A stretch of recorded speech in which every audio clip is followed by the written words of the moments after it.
Hello mes petits loups, j'espère que vous allez bien. Ça fait un petit moment que je vous ai pas parlé et je voulais qu'on vienne avec un format cool et pas forcément un format où on va trop rentrer deep dans nos pensées ou dans nos réflexions avec, comme ça peut être le cas sur les épisodes de transparence. C'est pour ça qu'aujourd'hui on se retrouve pour un épisode de Crush éclatant. Le troisième depuis le début du podcast. Et je vais rentrer vite dans le sujet parce que j'ai pas envie que ce soit trop long aussi pour vous écouter et que j'ai quand même envie de vous fournir un épisode pour ce long week-end de l'ascension et que vous puissiez occuper ne serait-ce que, allez, une demi-heure votre temps avec l'épisode de la semaine dans vos oreilles. Pour ce troisième épisode de Crush éclatant, j'ai envie de vous parler de mes petits coups de cœur du moment. J'ai eu un coup de cœur pour pas mal de trucs et je me suis dit, il faut que je vous les partage parce que je peux pas garder ça pour moi. C'est inenvisageable. Alors, on va commencer tout de suite avec un livre. C'est le seul de la liste des derniers coups de cœur que j'ai eu. C'est un tout petit recueil épistolaire qui s'appelle Lettres portugaises. Le livre est minuscule, il coûte 3 euros. Pour ceux qui ne l'ont pas déjà lu au lycée, voilà, parce qu'en fait c'est vraiment un recueil classique de littérature. Et c'est, il me semble, une adaptation de lettres qui avait été retrouvée. Je vais juste vous lire ce qu'il y a au dos du bouquin.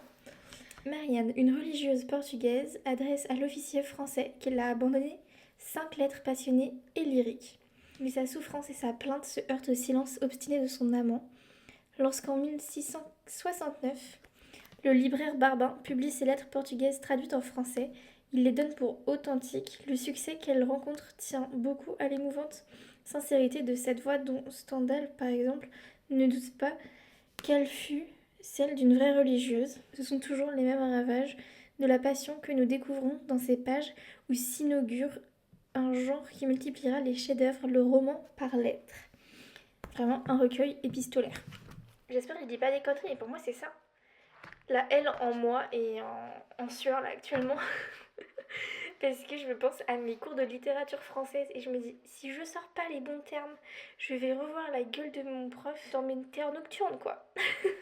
Le sujet de ce petit recueil, c'est l'amour, comme vous aurez pu le comprendre, et la passion qui te dévore envers un être qui ne ressent pas les mêmes choses que toi. Et en fait, vous lisez ces trucs et vous vous dites que ça a été écrit ça a été écrit au XVIIe siècle. Ça a été publié, pardon, au XVIIe siècle. Les dates d'écriture, ça doit être un peu avant, mais enfin voilà. Pour l'instant, j'ai pas la certitude de ça. Et en fait, moi, ce que j'ai aimé dans ce livre, c'était de voir que, en fait, peu importe les époques, on passe tous par les mêmes épreuves de la vie. Et en fait, en ce moment, je suis vraiment dans une vibe où je me suis réouverte à avoir des sentiments, à accepter de retomber amoureuse et d'accepter d'avoir mal, en fait, parce que vraiment, entre tomber amoureuse, c'est dans le nom, en fait. Tu sais que tu tombes, tu peux te faire mal. Ou ça peut être une superbe chute avec un méga parachute et une chute super douce et agréable. Bref, c'est pas le sujet. La métaphore est pas mal et la dame elle a un cerveau en fait. Mais ouais, en fait, c'était ce truc de on est tous dévorés par la même passion et parfois on se fait tous, on est tous confrontés euh, au fait que cette passion ne touche que l'un des deux.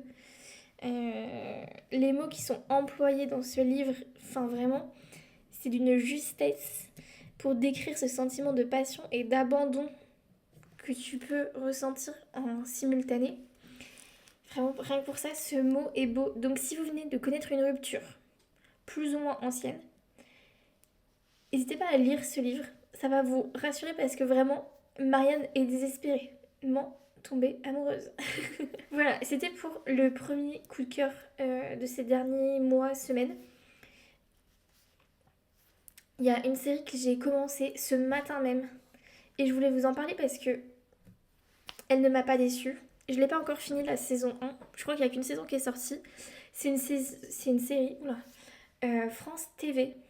J'étais choquée. Genre, depuis quand ils sortent des trucs comme ça, eux? Fallait nous prévenir. Et en fait, c'est une série qui s'appelle Accro. Mes girls qui aiment The Vampire Diaries et Twilight, vous allez être ravis. Et celles qui aiment Roméo et Juliette également, car c'est l'histoire d'un amour interdit. C'est une jeune femme qui tombe amoureuse d'un vampire, sauf que elle apprend je vous spoil rien, vraiment c'est dans le synopsis, hein. Elle apprend très vite que en fait dans sa famille ce sont des tueurs de vampires, donc elle ne peut pas être en couple avec cet homme. Pour l'instant, là où j'en suis rendue dans la série, je sais pas si lui l'apprend ou pas, donc je veux pas trop vous en dire, mais vraiment c'est un mix entre The Vampire Diaries, Twilight et Roméo et Juliette, que des œuvres que j'adore. Que ce soit les livres ou les films, les adaptations cinématographiques, même au théâtre pour Roméo et Juliette. Enfin, les gars, ça a été écrit par Shakespeare il y a je ne sais combien d'années. Et les gars, cette histoire d'amour impossible continue à être exploitée encore et encore et encore. Parce que, en fait, moi, c'est ça que j'aime aussi, c'est les histoires d'amour passionnel, d'amour interdit, de franchir ce truc de on n'a pas le droit, mais en fait, l'amour est plus fort, donc en fait, ça fait rêver, je suis désolée, de vivre un amour qui est plus fort que tout et que même qui brave les interdits. Et c'est pour ça que j'aime déjà beaucoup la série. En plus de ça, la... le travail de la colorimétrie dans la série, incroyable. J'ai l'impression de retrouver Euphoria saison 1, saison 2. En termes de colorimétrie, ça joue sur les bleus, les violets. Enfin, il y a toute une DA qui est super bien exploitée, que j'aime beaucoup. Regardez la série parce que j'ai pas envie que ce soit une énième série de vampires qui n'ait jamais de suite, quoi. Dont la suite ne verra jamais le jour. Parce que les séries là sur Amazon, sur Prime, qui sont sorties, qui étaient l'adaptation de livres qui sont bangers et qui n'ont jamais été adaptées jusqu'au bout parce qu'elles n'ont pas rencontré leur public, aïe, ça peut me foutre les nerfs. Je peux péter un plomb, vraiment. Comme quoi, c'est pas si simple d'adapter un livre au cinéma ou à la télé de la bonne manière. Je dis ça, je dis rien. Ça me fait une excellente transition vers la série suivante qui est sortie hier et que j'ai binge-watché. Alors pour les non-bilingues, quand je dis que j'ai binge-watché, c'est que je l'ai dévoré. Je l'ai commencé, je crois, à 20h, 21h. Je l'ai fini ce matin à 3h. Voilà. Je me suis pas retenue, j'ai tout enchaîné. Regardez la série Off Campus. Off Campus, c'est aussi l'adaptation d'un roman. Je les ai pas lu la saga, mais de ce que j'ai compris, il y a 4 tomes sur la, le premier arc de l'univers de l'auteur. Et là, la saison 1 qui est sortie, c'est le premier livre. Et c'est une histoire d'amour entre Anna et lui, c'est Graham, son nom de famille, et son prénom, c'est... Attendez, j'ai un bug. Carter, Gareth Graham et Anna Wellesley ou Wes. Attendez, je sais plus, bref. Regardez la série. Encore une fois, c'est disponible sur Prime. Prime, ça coûte pas si cher que ça, mais c'est rentable. Moi, je vous le dis, hein. Entre les abonnements que vous pouvez mettre sur Twitch, les subs, et vous avez un sub gratuit par mois avec Prime. Et en plus, mais franchement, je leur fais de la pub, mais c'est Amazon, ça me fait chier. Mais c'est rentable quand vous avez des séries comme Off Campus qui sont adaptées. Et là, ils vont sortir une autre adaptation d'un autre livre qui s'appelle Force Wings. Je crois que si je le dis bien, j'ai trop peur d'avoir écorché le nom. Bref, c'est de la romance fantastique. Et donc ça va bientôt sortir, c'est officiel. Et ça va sortir sur Prime. Bref, revenons-en à Off Campus. Le décor de Off Campus, c'est l'université, je pense que c'est aux États-Unis.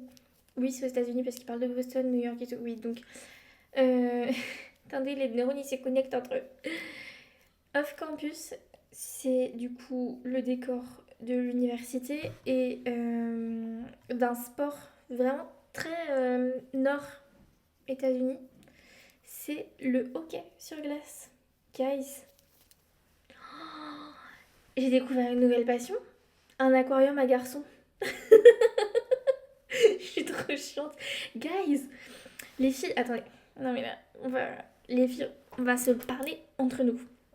En fait, il y a, je sais même pas combien ils sont dans une équipe, etc. Je n'ai rien à faire. Des hommes dans un aquarium qui sont en train de transpirer, faire du sport.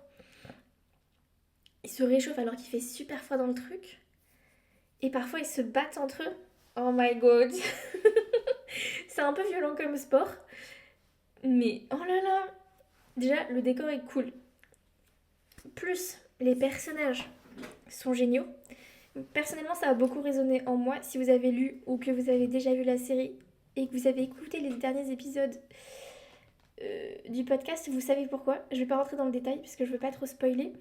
Mais ça a fait beaucoup écho dans certains trucs que j'ai pu vivre. Donc j'étais en mode oh my god. Donc j'ai chialé devant la série. Je suis tombée amoureuse des personnages parce que en plus d'être des personnages dont des différents aspects sont développés, mais du point de vue d'une femme, donc à la perfection, si je peux me permettre. Pour une fois, une femme qui écrit un livre, qui le fait adapter, et ses personnages ne sont pas problématiques. Un bonheur. Et en plus de ça, les acteurs qui interprètent chaque rôle, il n'y en a pas un de moche. Alors là, en tant que personne qui aime autant les hommes que les femmes, je ne savais plus où donner de la tête. Vraiment, j'étais perdue. Je m'en remets pas, quoi. Vraiment, je crois que je suis tombée amoureuse de tous les personnages. Oh, ma vie. C'est qu'une série, hein, mais vraiment, regardez-la, quoi. C'est incroyable. Et je pense qu'ils ont déjà eu la confirmation comme quoi la saison 2 était validée et qu'elle allait rentrer en production aussi. Donc voilà. Et évidemment, on finit sur un plot twist. Comme ça, t'as envie de regarder la saison 2. C'est une superbe saison 1 et de ce que j'ai compris de toutes les filles du BookTok... Ah oui, si vous entendez un bruit comme ça là, c'est normal, je bois un matcha, ok? Laissez-moi vivre la vie que je mérite. Et donc je disais, de ce que j'ai compris de toutes les filles du BookTok, c'est quand même une adaptation qui est assez fidèle au livre et qui est plutôt très bien réalisée. Et donc pour ça, j'aime. Et j'ai envie de lire les livres parce que je ne veux pas attendre que la série sorte. Je veux voir si mon imaginaire peut construire les personnages tels que je les ai vus ou aperçus dans la série. Oh my god. Et donc, le dernier sujet, mon dernier coup de cœur que je voulais absolument vous partager dans le podcast avant d'en parler avec qui que ce soit, c'est le film Le Diable s'habille en Prada 2. Le dernier crush éclatant qu'on a fait, je vous avais parlé de mes comfort movies, ces films un peu doudou qui me font du bien. Et je vous avais cité Le Diable s'habille en Prada comme un des grands classiques en tant que fille qui aime un peu la mode, etc. My god. Alors là, si vous n'avez pas encore vu le film, que vous hésitez à aller le voir, que ça vous dérange pas de vous faire spoiler, restez jusqu'au bout parce que je pense qu'il va y avoir obligatoirement quelques petits spoils. J'ai adoré l'adaptation du second. Je trouve qu'elle complète totalement le premier et qu'elle s'inscrit dans une réalité qui est beaucoup plus proche et fidèle à ce que l'on vit aujourd'hui. Il y a juste un petit truc qui m'a dérangée parce que je trouve que ça apportait pas grand chose à l'histoire.